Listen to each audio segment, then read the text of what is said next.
নমস্কার বন্ধুরা, আমার চ্যানেল কুকিং টেল বাই সঞ্চিতাতে তোমাদের সকলকে জানাই স্বাগত।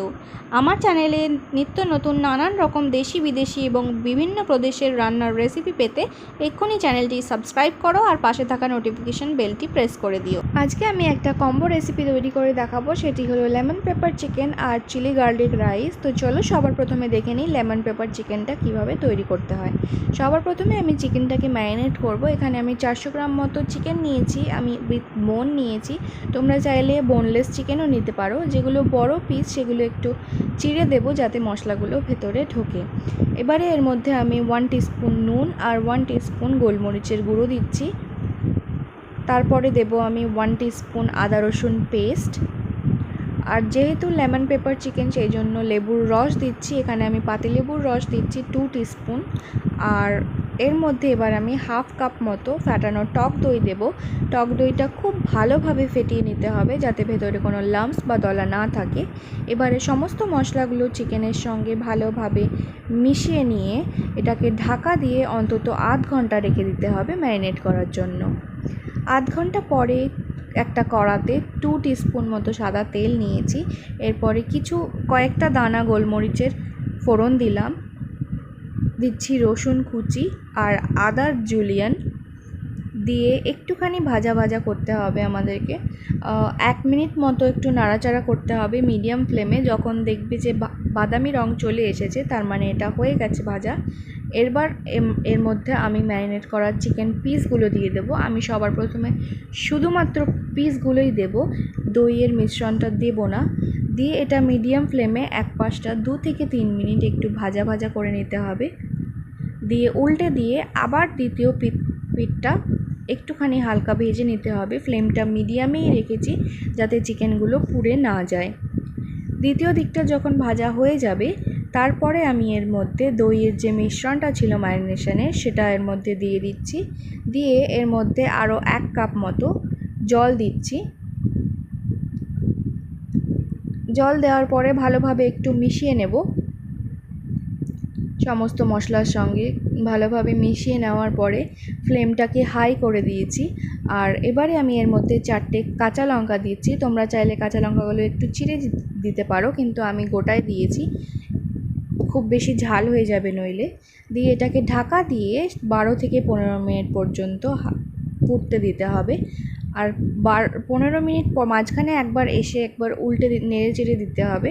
12 মিনিট পরে এটা খুব ভালোভাবে সেদ্ধ হয়ে গেছে, চিকেনটা খুবই ভালোভাবে সেদ্ধ হয়ে গেছে। তাহলে আমরা রান্নার একদম শেষ পর্যায়ে চলে এসেছি।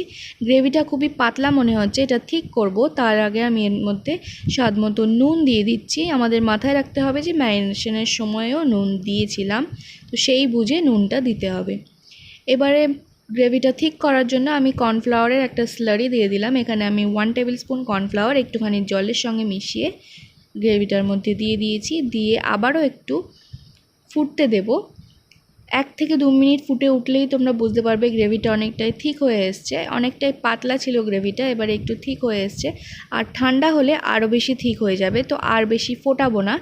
শেষে আমি একটুখানি গোলমরিচের গুঁড়ো ছড়িয়ে দিচ্ছি আর একটুখানি আদার জুলিয়ান উপর থেকে ছড়িয়ে দেব। দিয়ে এটাকে ঢাকা দিয়ে দেব। ঢাকা দিয়ে গ্যাস অফ করে স্ট্যান্ডিং টাইমে রাখতে হবে 5 থেকে 7 মিনিট। তৈরি হয়ে গেছে গরম গরম লেমন পেপার চিকেন। এটা খেতে যতটা সুস্বাদু ততটাই হেলদি। যারা ডায়েট করছো তারাও এটা ট্রাই করতে পারো। খুবই হেলদি একটা রেসিপি, এর মধ্যে কোনো ঝাল মশলা বা কিছুই নেই। আর সম্পূর্ণটা দইয়ের উপরে গ্রেভিটা হয়েছে, দই আর লেমনের উপরে। তো খুবই হেলদি একটা রেসিপি, অবশ্যই বাড়িতে ট্রাই করো। উপরে আমি একটু আদার জুলিয়ান আর গোলমরিচের দানা দিয়ে গার্নিশ করে দিয়েছি। একদম তৈরি হয়ে গেছে। আর এটার সঙ্গে খুব ভালো যেটা যায় সেটা হলো চিলি গার্লিক রাইস। তো এরপরে চলো আমরা দেখে নেব যে চিলি গার্লিক রাইস কিভাবে তৈরি করতে হয়। চলো এবার দেখে নিই যে চিলি গার্লিক রাইস কীভাবে তৈরি করতে হবে।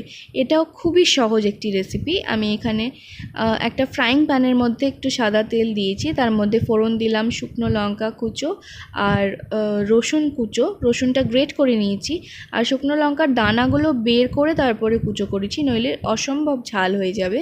দিয়ে এবারে সেদ্ধ হওয়া বাসমতি রাইস দিয়ে দিলাম, তার উপরে আমি দিয়ে দিচ্ছি স্বাদ মতো নুন আর 2 টিস্পুন মতো গোলমরিচ গুঁড়ো।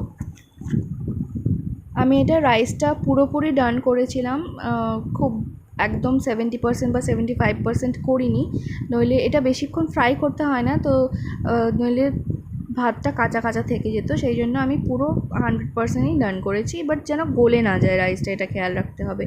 নাড়াচাড়া করে নিলেই রেডি হয়ে গেল চিলি গার্লিক রাইস। এটা খুবই সিম্পল, খুবই ইজি একটা রেসিপি, কিন্তু খুবই টেস্টিও।